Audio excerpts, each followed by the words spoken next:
عليكم نبض داود يال كسر دواد مركل أي برنامج ديني برنامج كنا مانتا أنا كل جينا وحنا كسر قادنا محادثة تقانا تاريخ مقالة حرية دي هراء الأورنجري وقت مديدي سجى شميدي يد دجال دي سكية يكذب مقالة أو كم إذا جريه صورة نظر كيسان أو كم إذا جريه حرية دي هراء إسلام كاسنا أي بربريين دجال دي سكية أي سيد الله يشجع جريه هراء حرية دي هراء وحلقة دي سيجري dhagaxaanta buuraha laga soo guro kuwaasoo iyagu la jabin jiray haddaba xariiradii hore guryahan waqtigii meeday la dhisay waxay haayeen ilaa 17kii xilligaasoo dagaalkii sokeeye kadib lagu soo laabtay magaalada xariirad ayaa guryaheen lagu dhisay waxaa ka mid ah kuwa qoryaha isla markaasina dhagaxda iyo qoryaha la isgarin jiray haddaba barnaamijkeena daawadayaal maxaad ka taqaanaa se maxaad ku baran doontaa taariikhda magaalada xariirad iyo guryihii hore haddaba guryihii hore ee xilliyadii dagaalkii la dhisay ayaa waxaa ka mid ah kuwan aad hadda arkaysaan isla markaasina burbur xoogan uu soo gaadhay guryahan ayaa waxaa la dhisay sanameedyadii sagaashameeyadii haddaba barnaamijkan ayaa isagu waxaanu uga gol leenahay si aad u barataan taariikhda guryihii xariiradii hore iyo xariiradan iminka waa kan awaan xasan rooble rayaale oo sharxaya sida ay ku kala duwan yihiin iyo waqtiyadii taariikhdii isla markaana ah khabiir isagu muddo dheer kala garanayay dhismaha guryahani haddaba guryahan markaad eegto waxaad arkaysaa qumucyadii rasaasta xillimadii dagaalkii ay ku reebeen awaan xasan rooble rayaale oo sharxaya waa kan bismillaahi raxmaani raxiim waxaanu ka warramaynaa taariikhdii xariiradii hore taasoo ahayd aynu kasoo bilaabayno 1960kii halkan aqalkii ugu horeeyay waxaa dhisay odayaashii deegaanka oday kamid ah oo caaqil ahaa oo la oran jiray sharti camir intii ka dambeysay aqalkii ku xigay waxaa dhisay aadam cabdulaahi boorle oo ka dhisay halkan iminka goobtan kashtanka xeer tuuli u horeeyay halkan loo aasaaso wuxuu ahaa cabdulaahi boorle intii ka dambeysay iyadoo xilalkiisu soo beddelayeen haddana waxaa soo maray shibin waa bari ayaa soo maray waxaa soo maray meecaan nuur waxaa soo maray jaamaciye waxaa soo maray xasan rayaale ugu dambeyntii wadanka laga kala tagayay waxaa xilka ka hayay jaamaciye inta ay xilalkaas oo dhan isbeddelayeen dhowr burbur ayaa magaaladan soo maray waxaa kamid ahaa 1984kii diyaaradii u horeysay diyaaradihii Itoobiya ka imanayay ayaa xarada garaacay guryahan aad arkaysaan iminka burburkooda iyaga ayaa dumiyay dib ayay dawladdu siyaad barre dadweynaha ugu dhistay dadku isagoo xilliga aan haysan dhaqaale uu dib ugu soo dhisto iyagoo dadkii dhistay ayaa 1989kii dagaalkii sokeeye dhacay oo laga qaxay markii dagaalkii sokeeye dhacay ee dadkii kala qaxeen waxaa haddana dhacday biliqa kale oo sokeeya tii sokeeye ayaa haddana dadkii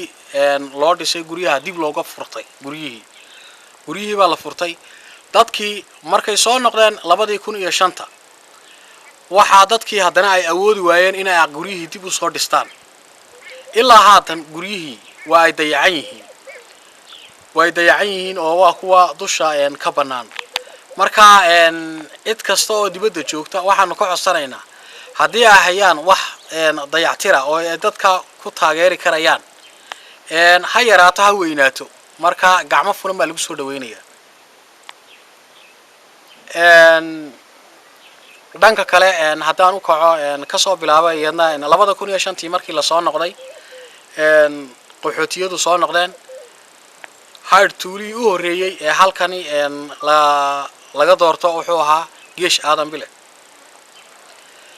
aadan bile oo muddo dheer hayay waxaa haddana la doortay oo la keenay muxuu ahaa siciid cinti markuu halka isaguna xilka ku hayay waxaa haddana laga daba keenay isla kii hore ee hayay oo ahaa geesh aadan bile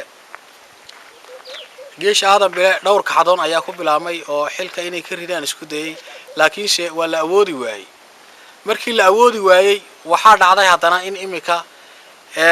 isagii si rasmi ah oo xilkii uga dago maadaama doorashooyinka golihii deegaanka ku biiray hadda waxaa xilka loo magacaabay Cumar Sheekh Ibrahim Aare ayaa hadda xilka haya oo looga fadhiyaa in uu magaaladan bilicdeedii iyo sidii ay ahayd iyo wixeedii oo dhan u daryeelo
daawadayaal intaas waxaanu ku soo gabagabaynaynaa barnaamijkeennii gaarka eenu ku eegaynay taariikhda magaalada Xariirad iyo guryihii hore iyo Xariirada imika cusub barnaamijka lamida intaynu ku kulmi doono waa anigoo ah wariye Cabdi Maxamed Cabdilaahi oo inaga tagaya sida iyo assalaamu calaykum wa rahmatullaahi wa barakaatuh